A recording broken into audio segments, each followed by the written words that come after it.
வணக்கம். நம்மளோட சிறகடிக்க அசைச்சரல்ல. ஸோ வரக்கூடிய எபிசோட் எந்த மாதிரி விஷயம் நடக்க போகுது சொல்லி நம்ம இந்த இடத்துல பார்க்கலாம். ஸோ எல்லாருமே கல்யாணத்துக்கு ரெடி ஆகிட்டு இருக்காங்க. ஸோ அந்த நேரத்தில் நடக்குது அப்படின்னு பார்த்தீங்கன்னா செல்வம் வந்து வீட்டுக்கு வருவாங்க. ஸோ எல்லாருமே ஒன்றா கிளம்பிடலாம் அப்படின்னு சொல்லி முத்து சொல்லியிருக்காரு. ஸோ அந்த விஷயத்துக்காக செல்வமும் அது இல்லாமல் அவங்க ஒய்ஃபும் வராங்க. வந்த உடனே செல்வம் இங்கே வெயிட் பண்ணுறாங்களா, ரெடி ஆகிட்டு கிளம்பிடுவோம் அப்படின்னு சொல்லி எல்லாருமே ரெடி ஆகிட்டு இருக்காங்க. ஸோ அந்த நேரத்தில் நடக்குது அப்படின்னு பார்த்தீங்கன்னா இன்னும் கொஞ்சம் லேட் ஆகுது. அப்போ முத்து வந்து செல்வம் வா, நீ சாப்பிட்டுருக்க மாட்டேன், ரெண்டு பேருமே சாப்பிடுங்க, சாப்பிட்டு நம்ம கிளம்பிடலாம் அப்படின்னு சொல்லி முத்து சொல்லிட்டு இருக்காரு. சரி, அப்போ செல்வம் வந்து இல்லைடா வேணாண்டா, எனக்கு நான் வேணாம், நம்ம மண்டபத்துக்கு போயிட்டு பார்த்துக்கலாம் அப்படின்னு சொல்லி செல்வம் சொல்கிறாரு. அப்போ முத்து டே பரவாயில்டா வாடா அப்படின்னு சொல்லி முத்து வந்து கூட்டிகிட்டு போகிறாரு. கூட்டிகிட்டு போயிட்டு சாப்பாடு கொடுக்குறாங்க. அவங்களும் சாப்பிட்டுட்டு இருக்காங்க. இன்னும் சரி நடக்குது அப்படின்னு பார்த்தீங்கன்னா மனோஜ் வராரு. சரி நம்ம சாப்பிட்லாம் அப்படின்னு சொல்லி மனோஜ் வராரு. வந்த உடனே இவங்க ரெண்டு பேர் சாப்பிட்றத பார்த்து ரிட்டர்ன் போயிடுறாங்க. அப்போ ரோஹினி கேட்குறாங்க, என்ன மனோஜ் நீ சாப்பிட போனேன் சாப்பிட்லையா அப்படின்னு சொல்லி மனோஜ் கிட்ட வந்து ரோஹினி கேட்குறாங்க. அப்போ மனோஜ் சொல்கிறாங்க, கண்டவனோ ஒருத்தவங்க சாப்பிட்டுட்டு இருக்காங்க, அவங்க சாப்பிட்டு முடிச்சா நான் போனோம் அப்படின்னு சொல்லிட்டு இருக்காங்க. அப்போ ரோஹினி என்ன யார் வந்திருக்கா அப்படின்னு சொல்லி ரோஹினி வந்து கேட்டுட்டு இருக்காங்க. அப்போ மனோஜ் சொல்கிறாங்க, அதான் முத்தோட ஃப்ரெண்டு செல்வம்ல, அவனும் அவனோட ஒய்ஃப் வந்திருக்காங்க, அதை உட்காந்து சாப்பிட்டுட்டு இருக்காங்க அப்படின்னு சொல்கிறாங்க. அப்போ வந்து சரி மனோஜ் நீ வெயிட் பண்ணு, அவங்க சாப்பிட்டு முடிச்சு அதுக்கப்புறம் போ அப்படின்னு சொல்கிறாங்க. அப்போ மனோஜுக்கு ரொம்ப கோவம் வருது. என்ன கண்டவன் சாப்பிட்ற வரைக்கும் நான் வெயிட் பண்ணிருக்கணுமா அப்படின்னு சொல்லி மனோஜ் ரொம்ப கத்துறாரு. இதை வந்து முத்துக்கும் அது இல்லாமல் செல்வமுக்கும் கேட்குது.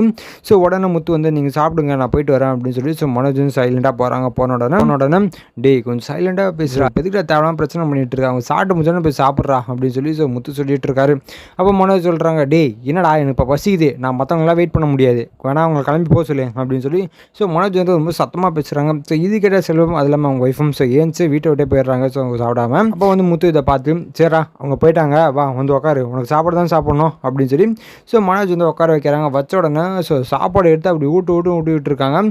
இதை பார்த்த மனோஜ் டே என்னடா அப்போ ஊட்டிகிட்டு இருக்கேன், என்ன சாவடிக்கு போறியா அப்படின்னு சொல்லி மனோஜ் வந்து கேட்டுட்டு இருக்காரு. அப்போ முத்து சொல்கிறாங்க, டே இப்போ தேவையெல்லாம் பேசிகிட்டு இருக்காது, யாராச்சும் ஒருத்தவங்க சாப்பிட்டுட்டு இருக்கும்போது ஏஞ்சி போங்க, கண்டவன் கிண்டவன்லாம் பேசிகிட்டு இருப்பியா, சரி நீ பேசிக்கோ, ரூம்குள்ளே பேசிக்கோ, அதையும் கேட்குற மாதிரி பேசுகிற, அவங்க தேவையில்லாத வேலை தானே இது அப்படின்னு சொல்லி முத்து வந்து சொல்லிட்டு இருக்காரு. இப்போ மனோஜ் வந்து டே எல்லாம் எனக்கு தெரியாது, இப்போ என்ன உனக்கு அப்படின்னு சொல்லி திருப்பி உட்கார வச்சு முத்து வந்து என்னடா உனக்கு பசி தானே அப்படின்னு சொல்லி முத்து வந்து சாப்பாடு ஊட்டிட்டு இருக்காரு. அப்படி டே என்னடா விட்றா டே சும்மா என்ன சாவடிக்கு போறிய, நீ சாவடிக்கிற ஆள் தான், நீ ஜெயிலுக்கு போயிட்டு வந்தாதானே நீ அப்படின்னு சொல்லி மனோஜ் வந்து கத்திடுறாரு. இது கேட்டணும் முத்துக்கு ஒரு மாதிரி ஆகுது. அவர் பாட்டு சைலண்டாக உட்காந்துடுறாங்க.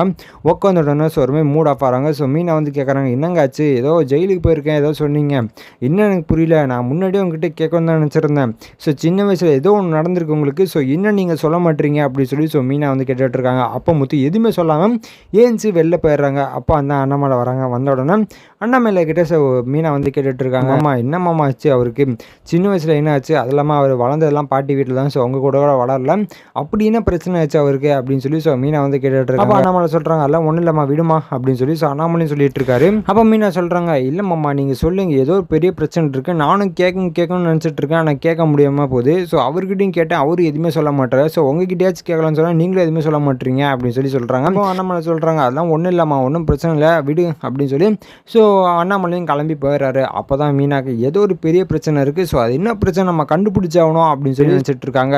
இதுக்கப்புறம் எந்த மாதிரி விஷயம் நடக்க போகுது சொல்லி நான் அடுத்த வீடியோவில் உங்களுக்கு அப்டேட் பண்ணுறேன். அது வரைக்கும் நம்ம சேனல் சப்ஸ்கிரைப் பண்ணி பக்கத்தில் பெல் ஐகான் கிளிக் பண்ணி வச்சுக்கோங்க. நன்றி, வணக்கம்.